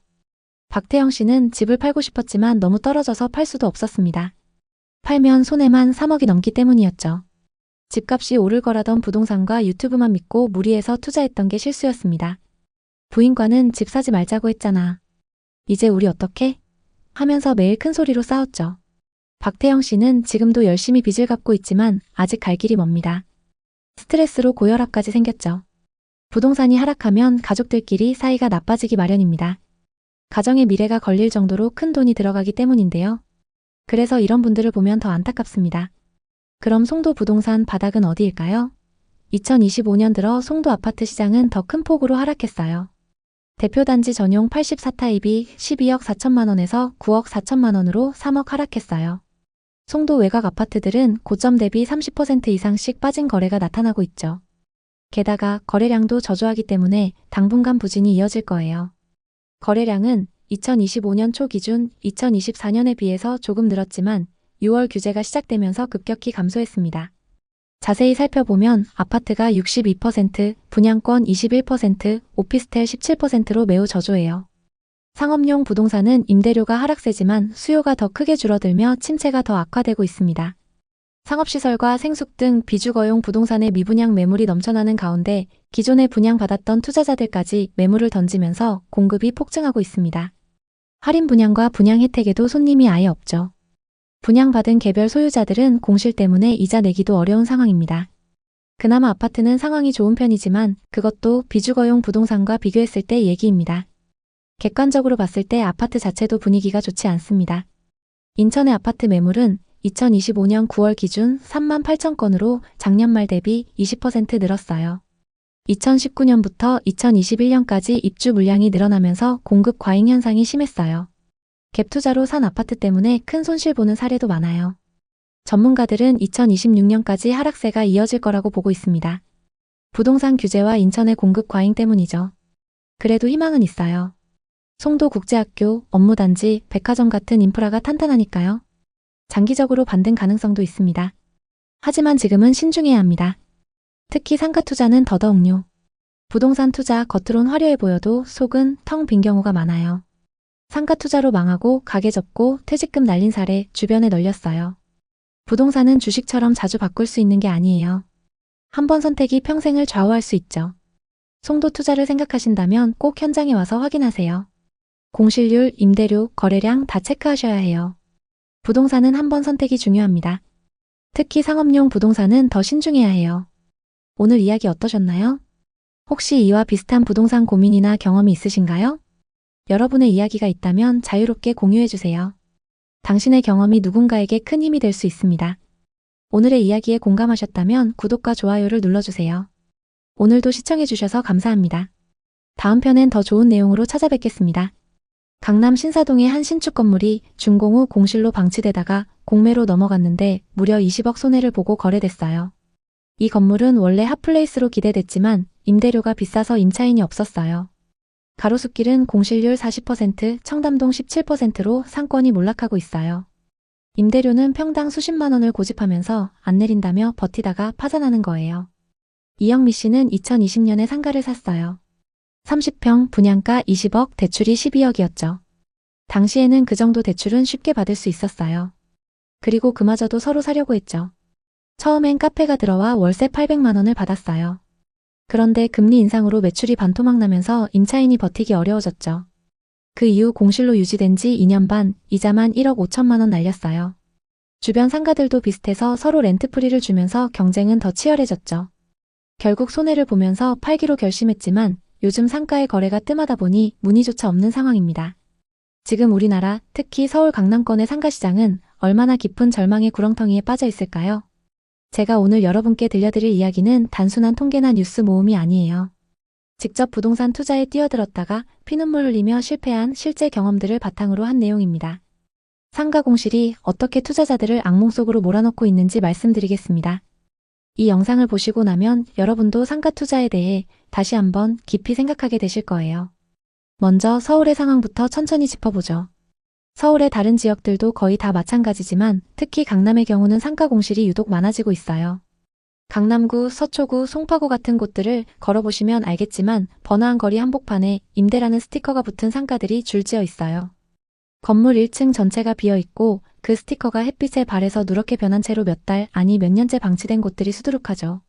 왜 이런 일이 벌어지는 걸까요? 가장 큰 이유는 임대료가 터무니없이 비싸기 때문이에요. 상인들이 장사를 해서 이익을 낸다 해도 그 이익으로 임대료를 내고 직원이나 알바 비용을 주고 나면 남는 게 거의 없어요. 재료값은 하늘 높은 줄 모르고 치솟고 임대료는 해마다 오르고 인건비도 매년 상승하니까요. 결국 상인들은 버티지 못하고 혼자 운영하는 1인 가게로 전환하거나 아예 폐업을 선택하게 돼요. 제가 아는 한 상인분은 강남 논현동에서 작은 카페를 운영하시다가 임대료가 월 800만 원을 넘어서면서 이제는 커피 몇백 잔 팔아도 이익이 안 남아요 라고 하시며 문을 닫으셨어요. 이런 사례가 한두 곳이 아니에요. 강남의 상가들은 마치 도미노처럼 하나둘 무너지고 있어요. 강남은 지금 아파트값만 비싸게 버티고 있을 뿐 상가 쪽은 공실 상황이 너무나 심각해요. 예를 들어 강남구 역삼동의 대형 상가는 준공 후 3년째 공실 상태예요. 한두 개 상가가 아니라 건물 1층 전체가 비어있고 임대 마크가 붙어 있는 거예요. 신사동의 가장 핫한 상권에 있는 메인 상가도 준공 4년째 공실이에요. 지하 1층부터 1층, 2층까지 임대 스티커가 붙어 있는데 그 색이 이미 발해서 오래된 느낌이 들죠. 아파트 단지 상가들도 마찬가지예요. 1층은 부동산 중개소들로 꽉 차 있지만 이는 아파트 거래만 그나마 돈이 된다는 뜻이에요. 다른 상점들은 돈이 안 돼서 들어오지 않는 거죠. 대형 아파트 단지의 상가 공실이 많은 이유는 접근성 문제도 커요. 각 아파트 단지마다 펜스를 쳐놔서 외부인이 이용하기 어렵고 단지 내부 주민들만으로는 타산이 맞지 않아요. 직접 임장을 다녀보니 이런 상가들은 마치 고립된 섬처럼 느껴지더라고요. 서울의 다른 지역들도 비슷하지만 강남의 상가 공실이 유독 심각한 이유를 자세히 살펴볼게요. 첫 번째 이유는 비싼 임대료예요. 일단 임대료가 비싸면 상인들이 장사를 해도 남는 게 없어요. 재료값이 치솟고 임대료와 인건비가 오르니 1인 가게나 폐업이 늘어나는 거죠. 생각해보세요. 서울 인구가 1000만 명 아래로 떨어진 지 오래됐고 출산율은 0.6명대예요. 상가 공급은 많아지는데 경쟁력을 갖추려면 임대료가 내려가야 하는 게 경제의 기본 원리잖아요. 그런데 건물주들은 내 건물은 특별해 하면서 임대료를 올리니 공실이 생길 수밖에 없어요. 이게 경제 논리를 무시한 결과예요. 임대료 상승의 원인은 건물의 수익률 때문이기도 하고 신규 건물 분양가가 너무 비싸기 때문이에요. 땅값이 비싸서 상가 분양가는 평당 1억 2억은 기본이에요. 15평 상가를 하나 분양받으려면 20억 이상 들어가요. 이걸 현금으로 사는 사람은 거의 없고 70~80% 대출받아서 사죠. 그러면 은행 이자만 엄청나요.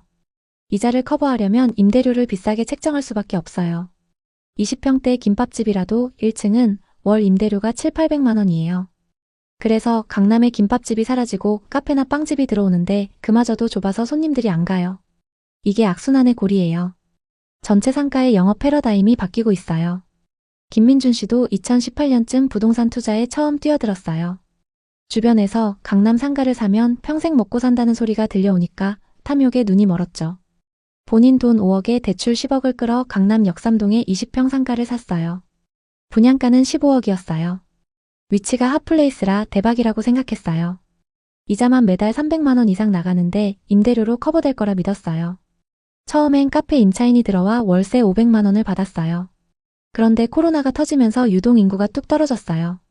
임차인이 임대료를 밀리다 결국 나가버렸어요. 2년 공실 동안 이자만 거의 1억, 관리비와 세금을 합쳐 엄청난 손실이 났죠. 밤에 잠 못 이루고 가족한테 미안했어요. 결국 매매로 내놨는데 제값을 받기도 힘들어요. 이 실패가 민준 씨 인생의 전환점이 됐어요. 이제 강남 상가 공실의 두 번째 이유, 소비 위축을 자세히 풀어보겠습니다. 우선 주거비용 증가의 영향이 매우 큽니다.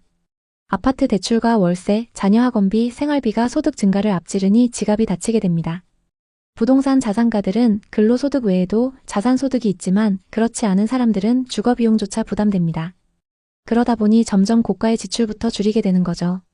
하다못해 회식 장소와 모임 장소도 고급 레스토랑, 스크린 골프장에서 좀 더 저렴한 곳으로 바뀌고 있죠. 또 쇼핑과 외식도 자연스럽게 줄었습니다. 이 때문에 상가들이 점점 문을 닫게 되는 겁니다. 세 번째 이유는 오프라인에서 온라인으로의 완벽한 전환이에요. 쿠팡, 컬리, 테무 이용자가 많아 오프라인 상가의 필요성이 줄어들었어요.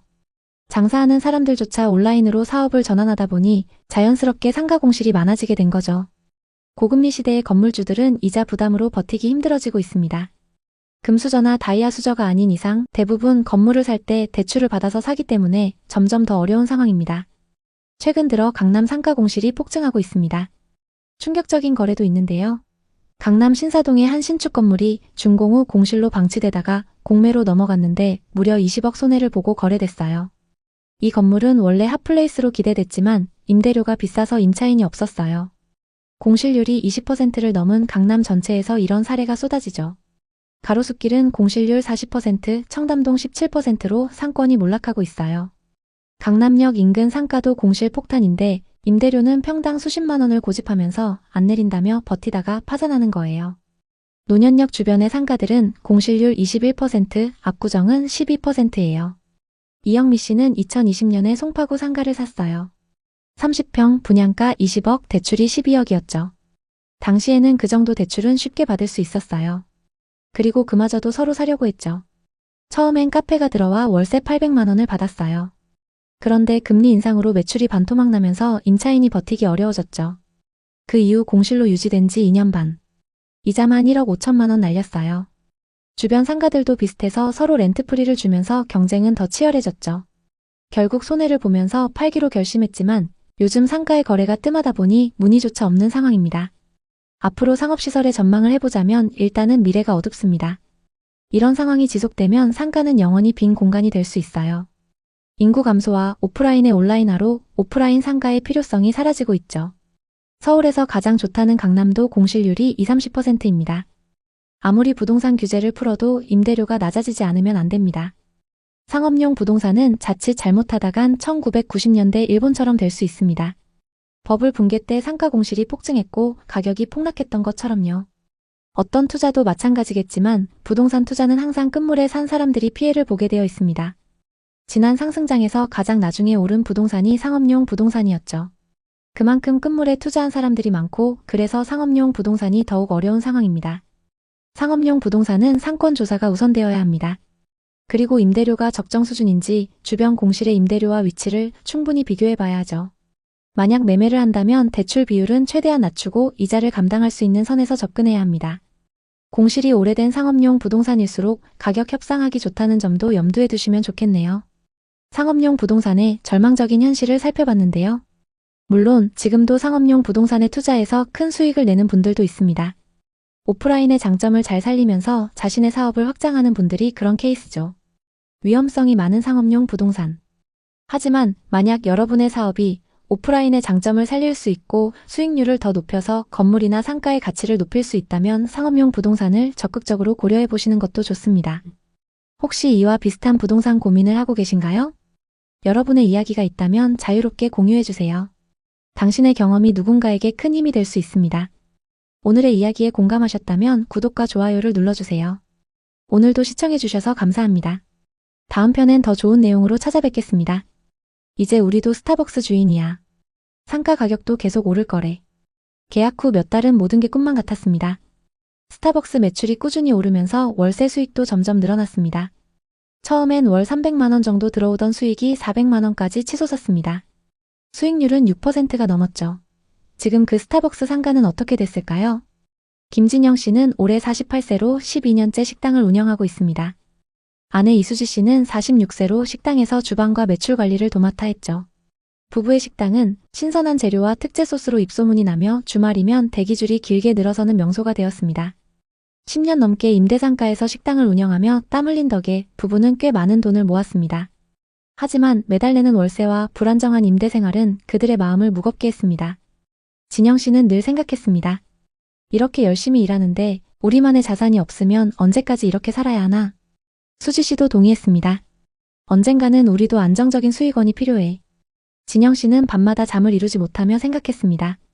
이제 정말 투자할 때가 됐어. 동탄이 이렇게 뜨고 있는데 지금이 기회야. 특히 상업용 부동산은 수익률이 은행보다 훨씬 낮다는 소문으로 투자자들 사이에서 화제였습니다. 주변 식당 주인들이나 손님들이 상가 하나 사면 평생 먹고 살 수 있어요 라고 입을 모았고 부부도 그 분위기에 휩쓸렸습니다. 식당 운영으로 모은 돈이 4억에 가까워지자 진영 씨는 수지 씨에게 조심스럽게 말했습니다. 여보, 우리도 부동산 해볼까? 식당 말고 안정적인 수익원이 생기면 은서 대학도 걱정 없을 거야. 수지 씨는 잠시 고민하다 고개를 끄덕였습니다. 그래, 지금 안 사면 후회할 것 같아. 부부는 부동산 앱을 뒤지며 상가 매물을 찾기 시작했습니다. 상업용 부동산이라면 리스크가 적고 안정적이라고 믿었기 때문이었습니다. 그러던 어느 날 지인으로부터 주상복합단지 1층에 위치한 스타벅스 상가를 소개받았습니다. 스타벅스 건물주가 되는 건 모든 사람들의 꿈이었죠. 진영 씨는 쉬는 날이면 스타벅스에 앉아 책을 읽는 걸 좋아했고 수지 씨도 스타벅스를 좋아했습니다. 스타벅스 같은 큰 브랜드는 절대 망하지 않아. 월세 걱정 없이 평생 수익 낼 수 있을 거야. 중개인이 보여준 자료에 따르면 스타벅스는 전국의 모든 매장을 직영으로 운영하며 건물을 빌려서 사용하는 시스템이었습니다. 매출액의 일정 비율을 건물주에게 월세처럼 지급하는 구조로 안정적인 수익을 보장한다고 했습니다. 해당 매장은 월 매출의 12%를 상가 소유주에게 주는 계약이었고 동탄 신도시의 활발한 상권 덕에 매출이 꾸준할 거라는 전망이 있었습니다. 부부는 현장을 방문해 보았습니다. 주상복합단지 1층에 자리 잡은 스타벅스는 평일인데도 입주민과 주변 직장인들로 북적였습니다. 유리창 너머로 보이는 세련된 인테리어와 긴 줄을 선 손님들, 커피향이 퍼지는 분위기에 진영 씨는 흥분을 감추지 못했습니다. 여기라면 매일 사람들로 가득할 거야. 이게 바로 우리가 찾던 매물이야. 수지 씨도 동의했습니다. 은서가 대학 갈 때까지 여기서 나오는 돈으로 여유롭게 살 수 있을 거야. 그리고 갖고 있다가 가격이 오르면 비싸게 팔면 돼. 하지만 매매 가격을 듣고 부부는 충격에 빠졌습니다. 스타벅스 매장이 들어선 상가 전체가 24억 원이었죠. 식당으로 모은 돈으로는 도저히 감당할 수 없는 금액이었습니다. 24억? 이건 너무 무리야. 그냥 포기하자. 수지 씨가 한숨을 쉬며 말했습니다. 진영 씨도 아쉬운 마음을 감추지 못했지만 현실을 인정하려 했습니다. 그런데 중개인이 뜻밖의 제안을 했습니다. 이 스타벅스 매장은 원래 나눠져 있던 상가 3개 호실을 연결해서 만든 거예요. 전체를 사는 대신 1개 호실만 분양받을 수 있습니다. 가격은 8억이고 월 수익은 전체의 33%만 받는 형태로 계약하면 됩니다. 그 말을 들은 부부의 눈이 반짝였습니다. 8억이라면 가능할지도 모른다고 생각했습니다. 동탄 신도시의 상업용 부동산을 보니 개발 붐으로 가격이 더 오를 전망이었고 스타벅스라는 강력한 브랜드가 입점해 있으니 리스크가 적어 보였습니다. 진영 씨는 단호하게 말했습니다. 이게 마지막 기회야. 우리도 스타벅스 건물주 되는 거야. 수지 씨도 동의하며 말했습니다. 그래, 무리하더라도 이건 할 만한 투자인 것 같아. 부부는 모아둔 현금 3억에 담보대출 5억을 받아 한개 호실을 8억에 분양받았습니다. 계약서를 쓰던 날 진영 씨는 상가의 창문을 바라보며 속으로 중얼거렸습니다. 이제 우리도 스타벅스 주인이야. 식당 말고 안정적인 수익원이 생겼어. 수지 씨도 미소 지으며 말했습니다. 상가 가격도 계속 오를 거래. 계약 후 몇 달은 모든 게 꿈만 같았습니다. 스타벅스 매출이 꾸준히 오르면서 월세 수익도 점점 늘어났습니다. 처음엔 월 300만 원 정도 들어오던 수익이 400만 원까지 치솟았습니다. 수익률은 6%가 넘었죠. 부부는 식당을 운영하면서도 매달 통장에 들어오는 돈을 보며 기뻐했습니다. 이게 바로 현금 흐름이지. 진영 씨가 웃으며 말했습니다. 수지 씨는 친구들에게 자랑스럽게 말했죠. 우리 스타벅스 상가 계약했어. 매출 비율로 돈 들어오는데 브랜드가 워낙 강해서 걱정 없어. 은서도 친구들에게 이거 스타벅스 우리 엄마 아빠 거야 라며 자랑했습니다. 밤이 되면 부부는 식당을 마감하고 집에서 차를 마시며 미래를 꿈꿨습니다. 이 수익으로 식당 확장하거나 또 다른 투자해볼까? 그 시절 부부의 삶은 희망과 안정으로 가득 차 있었습니다. 상가 시세도 심상치 않았습니다. 계약 후 몇 주 만에 같은 평형의 상가가 8억 5천만 원에 거래됐다는 소식을 들었습니다. 중개사무소에 들러 물어보니 동탄 신도시 개발로 더 오를 거예요. 그리고 스타벅스 입점 상가는 프리미엄이 더 붙습니다. 이렇게 말했습니다. 진영 씨는 속으로 계산했습니다. 지금 팔면 벌써 1억 이익이야. 하지만 아직 멀었지, 한참 오를 거야. 유튜브에서 동탄 부동산 영상을 보니 GTX와 삼성 효과로 폭발적 성장이라는 제목이 많았고 온라인 커뮤니티에서는 투자자들의 낙관적인 전망이 넘쳤습니다. 스타벅스 상가는 절대적이야. 그리고 동탄은 이제 시작이지. 부부는 자신들에게 되뇌었습니다. 우린 단기 투자로 산 게 아니야. 안정적인 수익원을 만들려고 산 거야. 그렇게 말하면서도 속으로는 기대감이 커졌습니다. 혹시 이 상가 덕분에 노후에 일을 안 하면서도 여유롭게 살 수 있지 않을까? 마음 한구석에서 피어나는 욕심은 부인할 수 없었습니다. 하지만 2023년 봄 분위기가 급격히 바뀌기 시작했습니다. 뉴스에서는 경제 불안 소식이 매일 쏟아졌고 동탄 상권도 서서히 위축되었습니다. 처음엔 남일처럼 느껴졌습니다. 스타벅스는 브랜드라 괜찮아. 게다가 임대료가 매출 비율이니까. 수지 씨가 자신을 다독이며 말했습니다. 하지만 문제는 매출 자체가 급감한 것이었습니다. 배달 서비스가 확대되고 각종 프로모션으로 가격 경쟁이 치열해지면서 스타벅스 매출이 줄어들기 시작했습니다. 월 매출이 30% 이상 떨어지면서 부부가 받는 수익도 급락했습니다. 최고 수익 시절 400만 원이던 월세가 200만 원대로 내려앉았습니다. 진영 씨는 통장 내역을 보며 눈을 의심했습니다. 이게 어떻게 된 일이지? 매출이 왜 이렇게 떨어져? 수지 씨는 스타벅스 앱과 뉴스를 확인하며 한숨을 쉬었습니다. 배달 때문에 오프라인 매장이 타격받고 있어.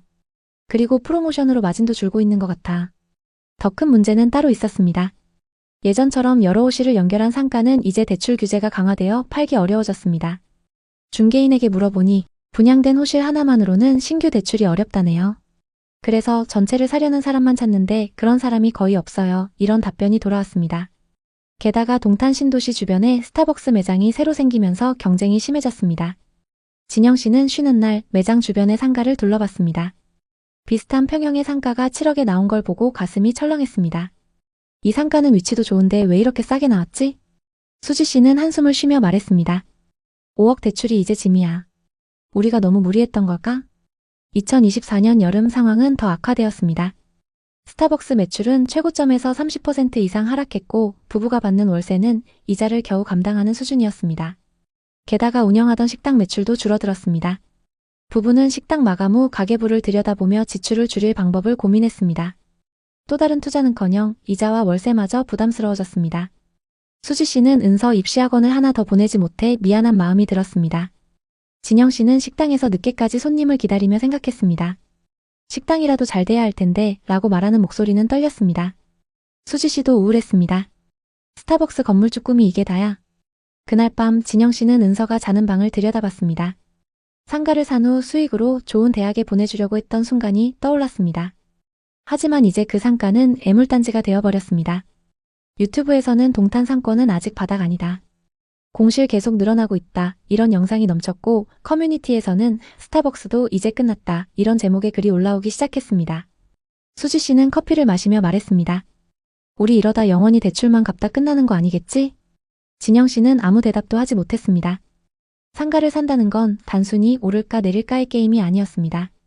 식당 운영의 피로를 벗어나 안정된 삶을 꿈꾼 선택이었습니다. 하지만 그 선택이 부부를 절망으로 내몰았습니다. 2025년 8월 부동산 앱을 확인해보니 동탄 신도시 비슷한 상가가 6억 5천만 원의 매물로 나와 있었습니다. 불과 몇 년 전 8억에 산 부부의 상가와 조건이 비슷했습니다. 손실은 1억 5천만 원.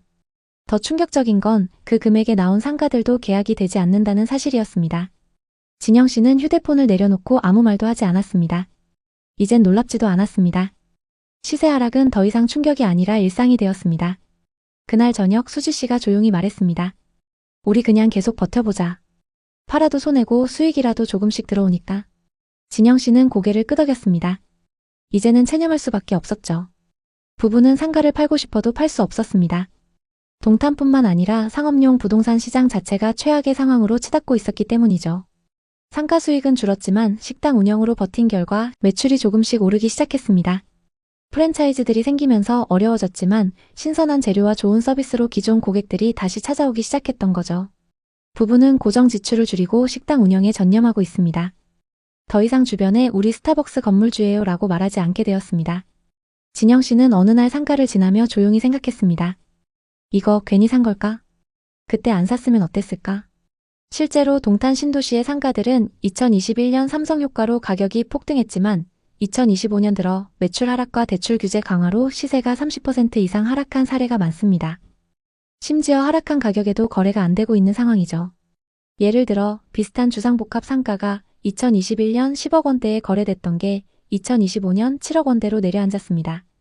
근처 지제역 주변의 상가도 2022년 7억에 분양했던 상가가 2025년 5월 5억대에 거래되었습니다. 이 상가들을 산 많은 사람들은 동탄은 신도시라 상업용 부동산은 무조건 오릅니다.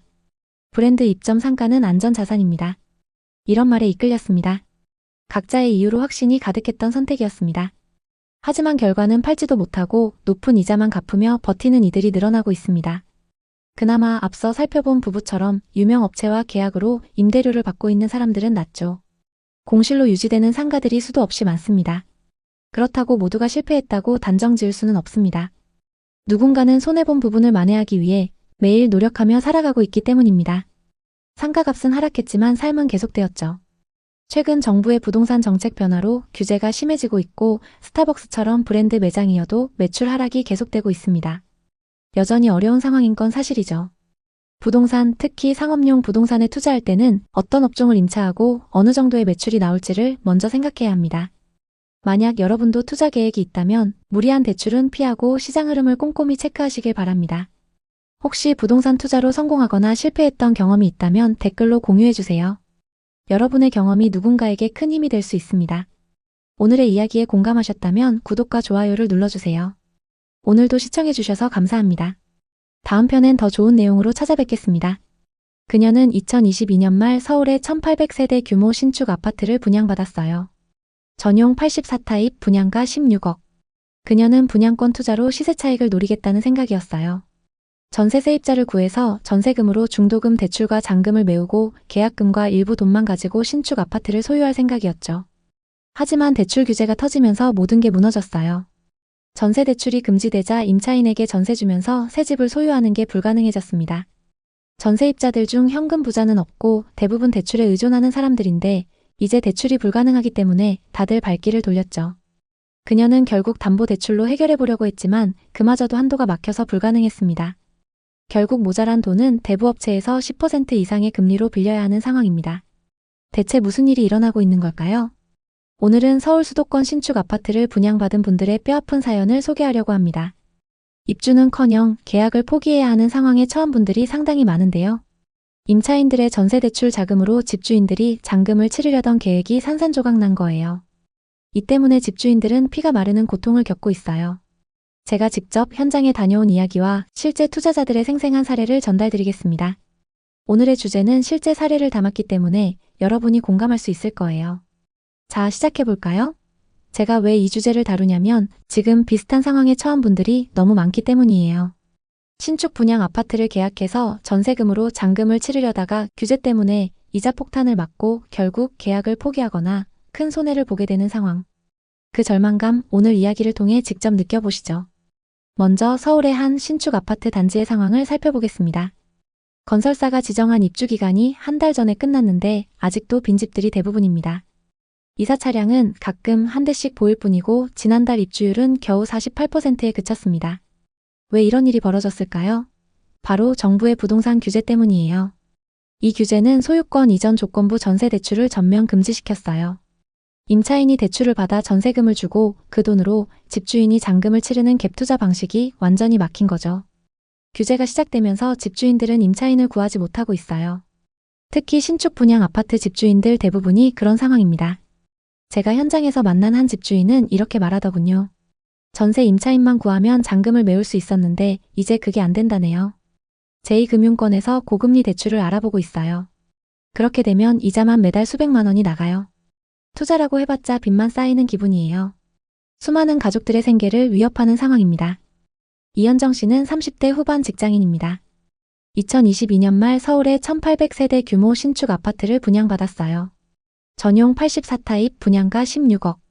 이현정 씨는 분양권 투자로 시세 차익을 노리겠다는 생각이었어요. 전세 세입자를 구해서 전세금으로 중도금 대출과 잔금을 메우고 계약금과 일부 돈만 가지고 신축 아파트를 소유할 생각이었죠. 사업을 하면서 분양권 투자로 은퇴 자금을 모을 수 있을 거라 믿었어요. 친구들과 가족들에게도 분양권 당첨 소식을 자랑했죠. 하지만 대출 규제가 터지면서 모든 게 무너졌어요. 소유권 이전 조건부 전세 대출이 금지되자 임차인에게 전세 주면서 새 집을 소유하는 게 불가능해졌습니다. 임차인들 중 현금 부자는 없고 대부분 대출에 의존하는 사람들인데 이제 대출이 불가능하기 때문에 다들 발길을 돌렸죠. 이현정 씨는 결국 담보대출로 해결해 보려고 했지만 그마저도 한도가 막혀서 불가능했습니다. 결국 모자란 돈은 사금융권에서 10% 이상의 금리로 빌려야 하는 상황입니다. 월세로 돌려도 수익이 안 나요. 오히려 적자예요. 투자라고 했는데 빚더미에 앉았네요. 이 아파트를 팔아야 할지 버텨야 할지 모르겠어요. 이현정 씨의 사례처럼 규제 직격탄을 맞은 갭 투자자들이 속출하고 있습니다. 입주율 하락의 원인이 잔금 대출 미확보 때문이라고 하니 이현정 씨와 비슷한 상황에 처한 사람들이 매우 많다는 걸 알 수 있습니다. 현장을 돌아보니 이 아파트 단지 주변에 부동산 중개사무소는 한산했습니다. 그중 한 중개사무소에 들렸는데요. 전세 매물은 거의 없고 월세로 전환하는 집주인들이 많아요. 보증금을 줄이고 월세를 늘려서 반전세로 내놓는 경우도 부쩍 늘었어요. 중개인분의 말처럼 규제 시행 후 서울 아파트의 전월세 전환율이 7년 만에 최고치를 기록했습니다. 갭투자 수요를 억제하려던 정책 효과는 나왔지만 신축 입주 초기 시장에서 자금 순환이 막히면서 입주율이 부진해지는 부작용이 큰 상황입니다. 집주인들은 규제로 막힌 자금을 구하느라 당분간 고생할 거예요. 이현정 씨처럼 많은 사람들이 한탕의 꿈을 꾸다가 현실의 벽에 부딪혔습니다. 부동산 투자는 로또가 아니라 치밀한 계산이 필요하다는 걸 새삼 깨닫게 됐습니다. 대출 규제가 단순히 입주율만 떨어뜨린 게 아니에요. 전체 부동산 시장이 얼어붙고 있습니다. 지난달 서울 아파트 거래량이 64%나 줄었어요. 강남의 대장 아파트는 매수 문의가 뚝 끊겼고 규제를 피해 외곽으로 몰릴 줄 알았던 노원구나 도봉구도 거래가 반토막 났습니다. 주택담보대출 신청액도 절반 가까이 떨어졌고 거래 금액은 67% 감소했어요. 돈줄이 말랐다라는 말이 딱 맞아요. 김민준 씨는 40대 초반 자영업자예요. 그는 서울의 아파트 분양권을 매수했어요. 분양가 15억 원. 매년 오를 집값을 기대하며 추가 투자도 계획했죠. 자영업 수익으로 충분히 감당할 수 있을 거라 믿었어요. 가족에게 자랑스럽게 보여줄 수 있을 줄 알았죠. 하지만 규제 후 임차인이 구해지지 않고 있어요. 소유권 이전 조건부 대출이 막히면서 임차인들이 월세를 요구하거나 발길을 돌렸습니다. 김민준 씨는 결국 전세 시세를 낮춰봤지만 그래도 연락이 오지 않고 있어요. 무리해서 분양권을 매수한 걸 뼈저리게 후회하고 있어요. 한편 월세 시장은 뜨거워지고 있습니다. 지난달 서울에서 월세 비중이 전세를 앞지른 자치구가 9곳이나 돼요. 동대문구가 1위, 강북구, 금천구 등이 뒤따랐습니다. 대부분 입주 물량이 많은 지역이에요. 전세금 마련이 더 어려워지면서 임대인들은 어쩔 수 없이 전세를 월세로 돌리고 있습니다. 하지만 임차인들은 주거사다리가 사라지는 위기를 느끼고 있습니다. 월세화가 빨라지면서 전세를 거쳐 자가로 가는 길이 막히는 거죠. 게다가 월세 부담이 직접적으로 다가오면서 생활 압박을 느끼는 분들도 늘고 있어요. 그런 와중에 부동산 양극화가 심해지고 있다는 이야기도 나오고 있습니다. 올해 상반기 강남, 서초, 송파에서 신고가 거래가 계속 나왔습니다. 똘똘한 한 채 선호가 이어지고 있죠. 이런 지역들은 규제에도 호가가 30억 이상이에요. 현금 부자들은 대출을 받지 않고도 고가의 집들을 사들일 수 있는 거죠. 그러면서 초양극화가 심해지고 있습니다. 한남동의 고가 아파트는 시세가 50억을 넘는 경우도 있어요. 초고가 시장은 여전히 활발하지만 일반 투자자들은 접근조차 어렵죠. 이 양극화가 규제의 또 다른 얼굴이에요. 부유층은 웃고 서민은 울게 되는 현실이죠. 대출 규제의 혼란은 더 깊어지고 있습니다. 전세 퇴거자금 대출 한도가 줄었고 은행들은 심사를 보류 중이라는 말만 되풀이하고 있습니다. 정확한 지침이 없어 어수선해요 라는 은행 직원의 말처럼 많은 사람들의 불안이 커지고 있습니다. 집주인들은 전세금을 돌려주기 위해 대출을 받으려다 막히고 갈아타기 대출도 생활안정자금으로 분류돼 막히고 있습니다. 이런 혼란이 지속되면서 시장 전체가 얼어붙고 있어요. 정부의 부동산 규제가 2025년 하반기에도 지속되면서 서울 부동산 시장의 분위기는 여전히 관망세입니다.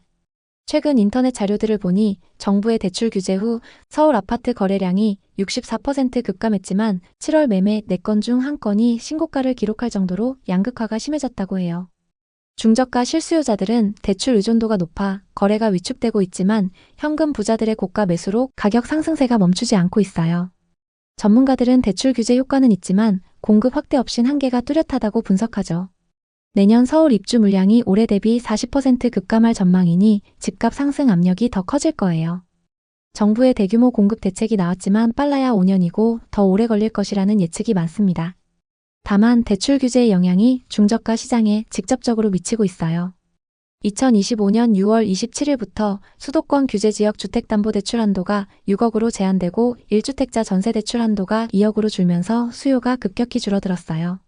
서울 아파트 전세 거래량이 한 달 새 20% 이상 줄었고 월세화가 가속화되면서 임차인들의 주거비용 부담이 폭증하고 있습니다. 정부는 실수요자 지원을 강화하려 하지만 DSR 3단계 시행과 함께 가계부채 억제가 우선시되면서 규제가 더 세질 조짐이에요. 현재 시장 분위기는 관망과 불안이에요. 매수자들은 대출 한도에 막혀 고민 중이고 다주택자들은 공포에 떨고 있어요. 부동산 데이터에 따르면 2025년 9월 기준 서울 아파트 전세 매물수가 작년 대비 20% 이상 줄었고 이는 전세의 종말을 예고하는 신호로 보입니다. 앞으로 부동산이 어떻게 될까요? 전문가들의 전망을 종합하면 공급 절벽으로 인해 집값이 0.8에서 1% 상승할 전망이고 지방은 오히려 하락하면서 서울 수도권과의 양극화가 심화될 거예요. 매매 수요가 임대차 시장으로 이동하면서 전세 가격은 안정되지만 월세는 더 오를 가능성이 큽니다. 정부의 추가 대책, 예를 들어 LTV 강화와 실거주 의무화가 시행되면 갭 투자가 더 위축돼 가격이 하락할 가능성이 있습니다.